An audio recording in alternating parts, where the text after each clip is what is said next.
After helping hundreds of people who suffer from lower back pain and battling it myself when I was younger, I can you tell there's probably no more aggravating form of pain. Sometimes you can't sit. Sometimes you can't stand. Sometimes you can't walk or drive. Or lie in bed. Or even twist your neck. The pain is simply wretched. A couple days ago, someone came into our clinic on her hands and knees. It was the only way she could find relief. She was in tears. The pain radiating down her legs was unbearable. She actually inspired today's article. Today I'm going to tell you what I told her.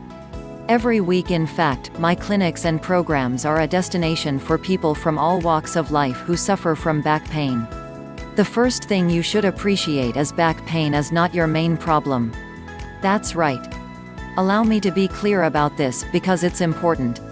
Back pain is not a diagnosis. If you're seeing a doctor and they're telling you that's what you have, you're not being told the whole truth. I have doctors who are in pain visit my clinics, so I know. Let's put it this way. Back pain is a symptom. The doctor is only labeling a symptom. They're not telling you what is actually wrong. Now when they put a label your pain, I totally get how good that makes you feel in the moment. What happens next? They prescribe some heavy-duty ibuprofen to calm the inflammation, maybe ship you off to a physical therapist, and then they're on to the next patient. And you already know how that works, don't we? Let's face it, the reality is a lot of doctors fail to fix their back pain patients. They return repeatedly with the same pain, the same issue, the same cry for help. The doctor eventually begins to wonder whether the patient even wants to get better. Imagine that. It doesn't quite occur to them it could be the treatment that's not working. And that's because their back pain diagnosis just becomes an easy way of sending the patient home happy. For the record, any number of things can be the true cause of your back pain. A disc irritating, compressing or pinching a nerve. A facet joint at the back of a vertebra which is out of alignment. A strained back muscle spasming and painfully squeezing a nearby nerve or nerve sheath. Spinal conditions. Multiply these issues by the number of vertebrae and muscles in the back and you can appreciate how much work it can be to accurately diagnose the root problem. Even with technology like MRIs.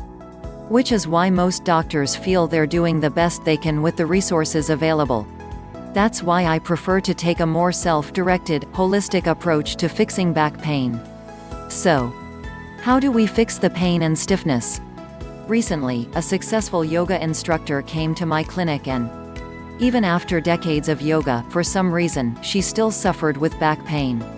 I don't know about you, but I was under the impression that yoga instructors and their active, stretch-filled, muscle-focused, posture-perfect lifestyle would be the last people on earth to experience back pain. Actually, I was rather shocked. If a 45-year-old, healthy yoga instructor can be dealt a crippling back pain blow, what does this say about the rest of us? Here's Michelle's inspiring story in her own words. I think it'll inspire hope if you're also suffering. Michelle profile. I was feeling very weak in my core area. And I was having pain radiating down in my lower back. I was going to the doctors and they were telling me things like, you need to have disc replacement.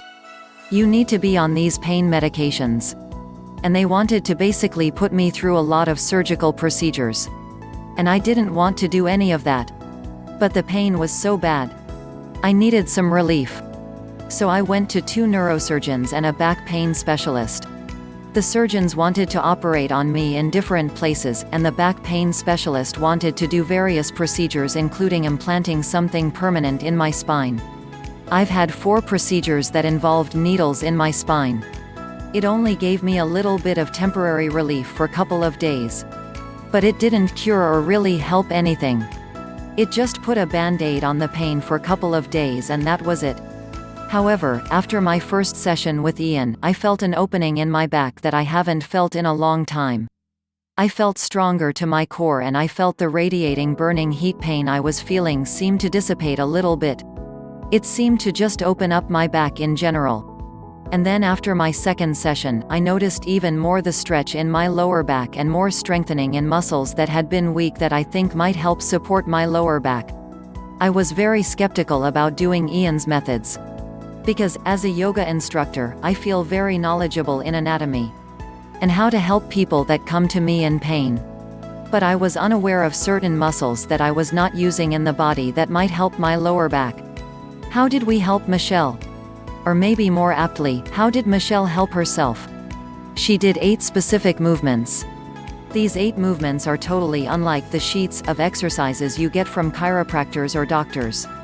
Instead, we wake up certain muscles and restore muscle balance. That's key. Then in certain areas of her back, we jump-started pathways so vital oxygen and nutrition could get in and help her heal. That's the holistic way to relieve and remove back pain. It's not uncommon, but in Michelle's case, it took just 2 30-minute sessions. 2 30-minute sessions and she was completely out of pain. Yes, there are ways to get out of pain. They don't require medication, surgery or injections.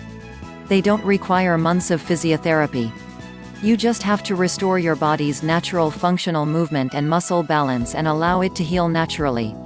About the author, Ian Profile Square. Ian Hart is the founder of mybackpaincoach.com. He has helped thousands get out of pain without drugs or surgery.